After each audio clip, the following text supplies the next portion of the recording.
النهارده يوم فيه كل حاجه وعكسها. فريق بيقيل مدربه وبيخسر للمباراه الثانيه على التوالي وبيخسر كتير في صراع المربع الذهبي وبيحط نفسه في ازمه بدون نتيجه، وفريق تاني بيستعد لكاس العالم بيريح لعيبته، بيوسع الفارق ما بينه وما بين المنافس التقليدي بتاعه ل 11 نقطه، وبيوسع فرق النقط ما بينه وما بين المركز الثاني ل 6 نقط، وبيجهز نفسه لكاس العالم للانديه بمعنويات عاليه لاني وسعت المسافه والمساحه ما بيني وما بين منافسيني لعدد كبير من النقط. تابعوني انا صاحب الكوره عشان نحلل فشل الزمالك الهجومي والدفاعي وايه السلاح اللي بدأ يعتمد عليه كولر مع الاهلي في الفتره الاخيره.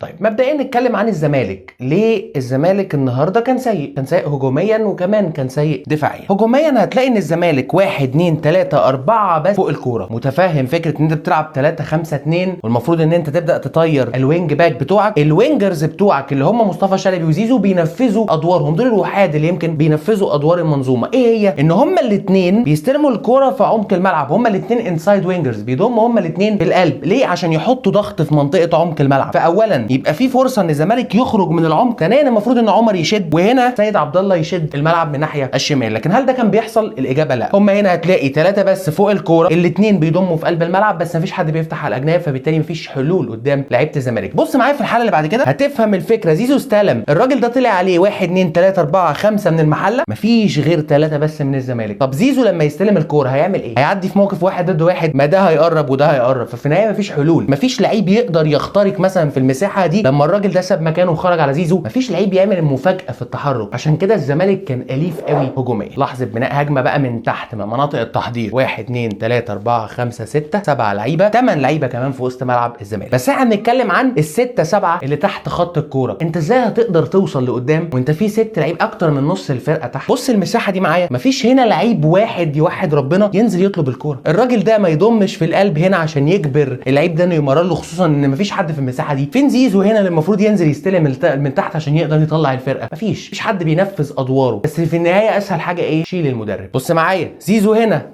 بيميل على الخط عشان يستلم، يعمل كونتاكت مع عمر جابر. عمر جابر عنده قدره على سرعه نقل اللعب، انما في المواقف 1 ضد 1 او في الاختراقات مش بيجدها. فبالتالي زيزو ساب مكانه اللي المفروض يبقى متواجد فيه في قلب الملعب وفتح الخط عشان يعمل كونتاكت هنا مع عمر جابر ويخرجوا الزمالك. بص منطقه قلب الملعب فاضيه ازاي؟ طب الزمالك هينقل اللعب ازاي؟ طب اما زيزو يستلم هو وعمر جابر وسط الزحمه ال4 على 2 هيعملوا ايه؟ مش حد يعمل اي حاجه. الناحيه الدفاعيه اتفهم ان انت بتهاجم ب3 او ب4 بس، يبقى انت مأمن الناحيه الدفاعيه ب5 6 لعيبه. دي كره الجول الاول لفريق المحل، 1 2 3 4 5 من الزمالك، وادي 3 وفي واحد في الخط على الخط مش باين هنا، وادي سيف الجزيري. سيف الجزيري بره اللعبه اصلا. 3 والراجل ده الكره مش في حوزته، الكره عاليه، مفيش حد فيهم فكر انه يضغط عليه، وتحديدا رؤى اللي طالع يضغط عليه. طب انت طالع تضغط، ما ضغطتش ليه؟ انت طلعت فسبت مكانك اللي هي المساحه بتاعتك، بس هل انت حميتها بانك ضغط؟ الاجابه لا. الراجل ده شمس الافندي اللي اسمه رؤى، طلع النادري هنا في مساحه كبيره جدا عشان يقدر ينقل المحله لقدام. بص هيحصل ايه؟ الزناري ساب مساحته وطلع قفل على النادري، بس طلع متاخر قوي، فانت سبت وقت للنادري على الكوره انه يقدر يحدد هو يعمل ايه ويفكر ويبص ويقرا الملعب عشان يعمل الكوره لجابرييل اورك.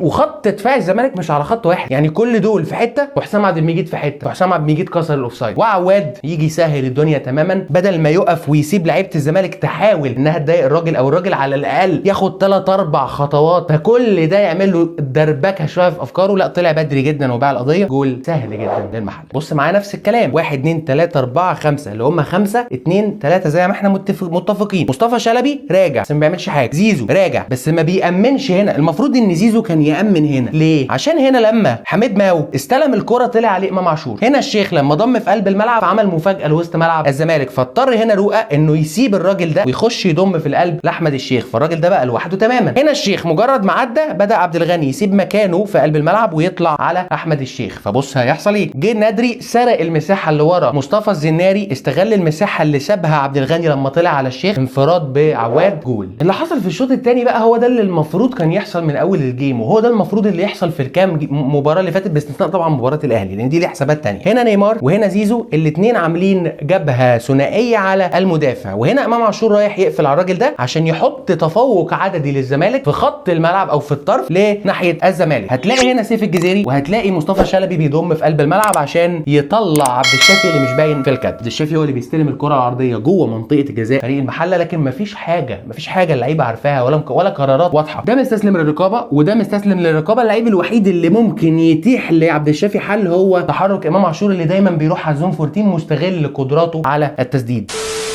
الاهلي ونظر ان هو بيلعب 4-3-3 النهارده ومفيش لعيب زي عمرو السوليه، مفيش لعيب رقم 10 زي قفشه او برونو سافيو، فبالتالي انا مش هعرف اعمل التدرج الطبيعي، ما عنديش اللعيب الكرييتيف في نص الملعب. ولسه بدري طبعا على مروان عطيه لانه يعتبر دي اول مباراه اساسي يعني يلعبها من البدايه. فالاهلي كان بيعمل ايه؟ الاهلي كان بيعمل حاجه شبه شويه اللي كان بيعملها في مباراه الزمالك، وهي انه بيجمع اللعب في المنطقه دي. فبص معايا 1 2 3 4 5 6 لعيبه عشان اجبر لعيبه البنك الاهلي ان هم كلهم يرحلوا في منطقه الكوره. عشان ايه؟ عشان اخلق مساحه المتولي اللعيب اللي يقدر يطلع الاهلي من تحت لفوق. فتعال شوف معايا لما بتتيح الفرصه المتولي او بتوفر له مساحه وقت على الكوره بيطلع لك ايه؟ بيلعب الكره المباشره لمحمد شريف اللي بيحاول يسرق او يهاجم المساحه ما بين الباك وقلب الدفاع. ليه؟ طاهر شادد الملعب فسحب الباك فمخالق مساحه في عمق الملعب لمحمد شريف. بس البنك الاهلي ما كانش بيلعب هاي لاين ديفنس، لا هو كان بيلعب دفاع متاخر، ما كانش سامح للاهلي انه يخلق مساحات في ظهر الدفاع زي ما حصلت في مباراه الزمالك. عشان كده يمكن الافكار دي ما ظهرتش قوي، بس دي اللي انت كنت عايز تعملها كمارسيل كولر. وطبعا ما تنساش دور حمدي فتحي اللي دايما في ظهر محمد شريف ومرتاح ومتامن بان كوكا اللي بيلعب باك شمال في الجيم النهارده هو اصلا بيلعب الحتتين باك شمال ووسط ملعب، فبيضم ساعات في القلب فبيدي حريه زياده لحمدي فتحي. نفس الكلام بص هنا تجميع اللعب في منطقه الكوره، حمدي فتحي بيبص بيشوف شريف في انهي منطقه عشان هو يتحرك في المنطقه الثانيه اللي بتتخلق له، وهنا حمدي فتحي هو اللي بينزل بنفسه عشان يبدا اللعب من تحت، عشان في النهايه بعد تدوير اللعب محمد شريف اهو واخد قلب الدفاع، هنا عبد القادر واخد الباك، بحيث ان حمدي فتحي هو اللي يعمل تبادل ادوار مع محمد شريف وهو اللي يهاجم المساحه في قلب الملعب. لكن كان في بطء في الاهلي، زائد ان انا بقول لك ان فريق البنك الاهلي ما كانش بيلعب هاي لاين ديفنس، فبالتالي الاهلي ما لقاش مساحات في ظهر الدفاع، عشان كده الفكره ما بانتش. مرحله بناء هجمه للاهلي انت ما عندكش زي ما قلت لك اللعيب الكرييتيف في نص الملعب، ولا عندك اللعيب رقم 10 اللي يقدر يستلم الكره بين الخطوط ويطور اللعب. الكره الطويله من اليو ديانج على عبد القادر عشان يتحط في موقف 1 ضد 1، وهي دي ميزه عبد القادر. حطيت عبد القادر في موقف 1 ضد 1 في عمق الملعب، هتلاقي محمد شريف وهتلاقي الناحيه العكسيه الوينج العكسي او الوينج اليمين اللي هو محمد طاهر اللي بيضم في القلب، بس كل المساحه دي فاضيه. لكن مع التعليمات اللي مارسيل كولر مديها للعيبه وسط ملعب الاهلي بالتكمله والزياده في المساحات او في الهاف سبيسز، تلاقي هنا مروان عطيه بيسرق المدافع وبيقطع على القايم الاول عشان ياخد الكوره ويدوس عليها ويتحط في موقف هايل للتسديد. ونظرا ان انت عندك 1 2 3 4 جوه منطقه الجزاء فعملت خلخله، ومحمد شريف قدر انه يتابع الكوره فسجل لك الجول. فانت بتعتمد اعتماد كلي على انك تضيف اضافه من نص الملعب، لعيب من نص الملعب يقدر يزيد جنب شريف عشان تتحول نوعا ما 4-2-4 في الحاله الهجوميه، بتامن ظهر حمدي فتحي او مروان عطيه او اليو ديانج اللي بيزيد بواحد من الباكين، سواء كان الزياده من الناحيه اليمين خالد عبد الفتاح بيثبت، الزياده من الناحيه الشمال كوكا بيثبت، وفي الشوط الثاني فخري وخالد عبد الفتاح.